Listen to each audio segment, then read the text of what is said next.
Pendant la Seconde Guerre mondiale, 40% de tous les légumes consommés en Amérique provenaient des jardins de la Victoire, de petites parcelles de terre où des familles ordinaires cultivaient leur propre nourriture pour soutenir l'effort de guerre et subvenir à leurs besoins quand les épiceries venaient à manquer. Aujourd'hui, nous faisons face à un autre type de crise. Une crise où le prix des aliments a doublé en 5 ans, où les chaînes d'approvisionnement s'effondrent du jour au lendemain et où la famille moyenne dépense plus de 10 000 $ par an pour des courses qui pourraient être cultivées dans son propre jardin pour une fraction de ce coût. Voici comment créer un jardin de la victoire moderne en suivant les principes que John Seymour a passé des décennies à perfectionner. Un système capable de nourrir votre famille toute l'année sur une parcelle d'à peine 100 pieds carrés. La base de tout jardin de la victoire n'est pas les semences que vous plantez ou l'espace dont vous disposez, mais la fertilité de votre sol, car tout ce qui pousse au-dessus du sol dépend entièrement de ce qui se passe en dessous. John Seymour était convaincu que le sol est la banque où sont déposées toutes les récoltes futures. Et le premier dépôt que vous faites dans cette banque détermine si vous serez riche ou pauvre au moment de la récolte. La plupart des jardins modernes échouent parce qu'ils traitent le sol comme de la simple terre, une substance inerte qui ne sert qu'à maintenir les plantes debout. Alors qu'en réalité, le sol est un écosystème vivant, abritant des milliards de micro-organismes, de champignons, de bactéries et d'invertébrés qui travaillent de concert pour décomposer la matière organique et rendre les nutriments accessibles aux racines des plantes. Voici le vrai secret. Vous ne nourrissez pas les plantes. Vous nourrissez le sol. Et le sol nourrit les plantes. Le moyen le plus rapide de renforcer la fertilité du sol est le compostage. Cela consiste à prendre tous vos restes de cuisine, vos déchets de jardin, vos feuilles mortes, vos tontes de gazon et votre fumier animal, si vous en avez, et à les empiler en un tas où ils se décomposeront en un humus sombre et friable, avec une odeur de sous-bois et une texture de gâteau au chocolat. Un bon tas de compost nécessite 4 éléments. Des matières brunes riches en carbone comme les feuilles sèches et la paille, des matières vertes riches en azote comme l'herbe fraîche et les épluchures, de l'humidité pour maintenir l'activité des micro-organismes et de l'oxygène pour éviter que le tas ne devienne anaérobie et ne sente la mort. Retournez votre compost toutes les 2 semaines. Gardez-le aussi humide qu'une éponge essorée. Et en l'espace de 3 à 6 mois, vous obtiendrez un compost fini que vous pourrez épandre sur vos plates-bandes sur une épaisseur de 2 à 4 pouces, ce qui transformera même l'argile ou le sable le plus ingrat en un sol productif. Si vous avez des poules ou des lapins, leur fumier est de l'or pur pour le jardin, car il contient des niveaux élevés d'azote nécessaires à la croissance du feuillage. Mais il doit d'abord être composté, car le fumier frais est trop chaud et brûlerait les racines des plantes.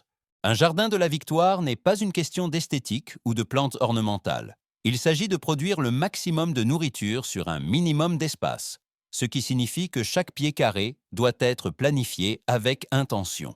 La méthode des planches de culture profonde est le système le plus productif jamais mis au point pour le jardinage en espace restreint. Au lieu de planter en longues rangées séparées par de larges allées, vous créez des plates-bandes surélevées de 4 pieds de large et aussi longues que nécessaire, remplies d'une terre travaillée en profondeur qui n'est jamais compactée par le passage des pieds. 4 pieds est le chiffre magique car cela permet d'atteindre le centre de la planche de chaque côté sans jamais piétiner le sol. Une fois ces planches créées et enrichies de compost, on n'y marche plus jamais, ce qui permet au sol de rester meuble et aéré pour que les racines s'y enfoncent sans résistance. Dans une planche profonde, on peut planter de manière beaucoup plus dense qu'en rangée traditionnelle, en disposant les plants en quinconce, de sorte que chaque plante occupe le centre d'un hexagone formé par ses 6 voisines. Cela permet de loger 2 à 3 fois plus de plants dans le même espace, et les feuilles matures formeront un paillis vivant qui étouffera les mauvaises herbes tout en préservant l'humidité. Et voici ce qui change tout. Dans un jardin de la victoire bien conçu, vous éliminez toutes les allées permanentes et consacrez 90% de l'espace à la culture réelle, contre seulement 40 à 50% dans les jardins conventionnels, où le reste est gaspillé en sentier. Tous les légumes ne se valent pas dans un jardin de la victoire, car certaines cultures produisent énormément sur très peu d'espace, tandis que d'autres sont envahissantes pour un rendement dérisoire. L'ossature de tout jardin de la Victoire devrait être la pomme de terre, capable de produire 10 à 15 livres de nourriture par pied carré, avec la méthode de plantation profonde ou sous paillis, et qui se conserve 6 à 8 mois dans un endroit frais et sombre, ce qui en fait la culture de survie par excellence. Les haricots, qu'ils soient nains ou à rames, sont essentiels car ils fixent l'azote de l'air grâce à des bactéries symbiotiques dans leurs racines, améliorant ainsi votre sol tout en fournissant des protéines. Les haricots à rames, en particulier, peuvent grimper sur des supports verticaux et produire pendant des mois sur une surface au sol infime.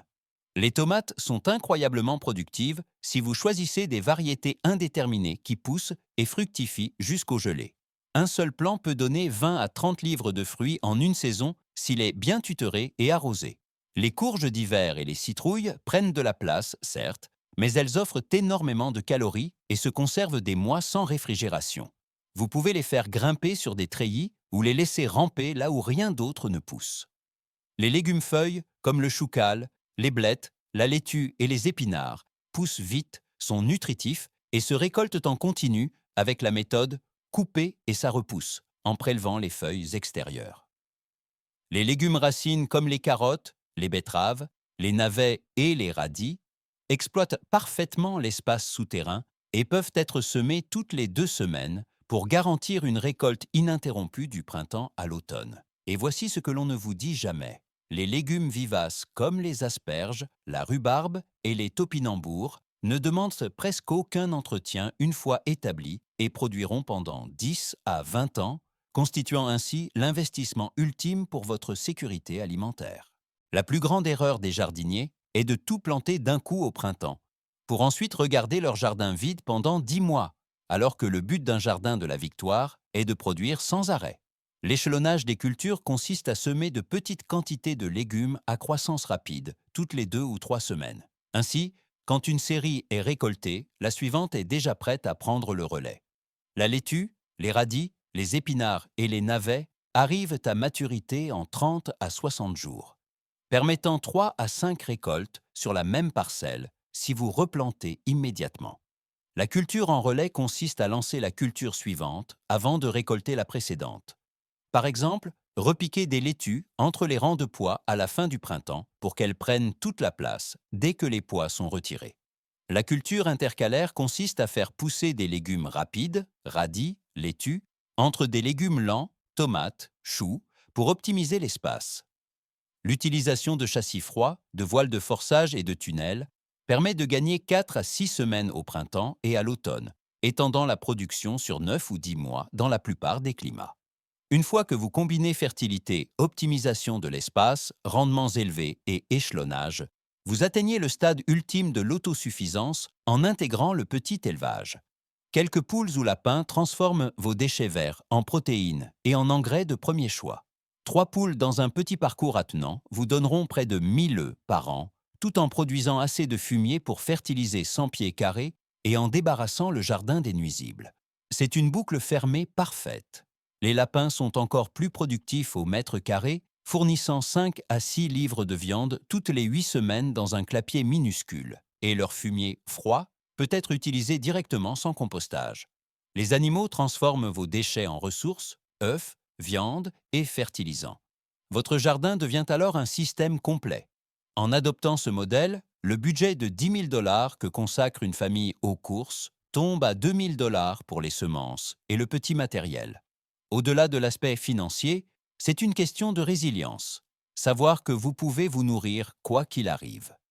Le jardin de la Victoire moderne n'est pas un retour vers le passé, mais l'application d'une sagesse ancestrale aux défis d'aujourd'hui. Commencez petit, soignez votre terre, choisissez les bonnes cultures et, si possible, intégrez des animaux. Ces jardins sont nés de la guerre, mais ils représentent aujourd'hui votre indépendance. Ce n'est pas de la nostalgie, c'est de la survie. Et il faut commencer maintenant, avant que la crise ne frappe, pendant que vous avez encore le luxe d'apprendre. Si cette histoire change votre regard sur la terre de votre jardin, abonnez-vous et aimez la chaîne. Nous déterrons l'histoire et les méthodes que certains ont tenté d'enfouir. Plantez votre avenir aujourd'hui. Le prochain trésor de connaissances s'ouvrira bientôt.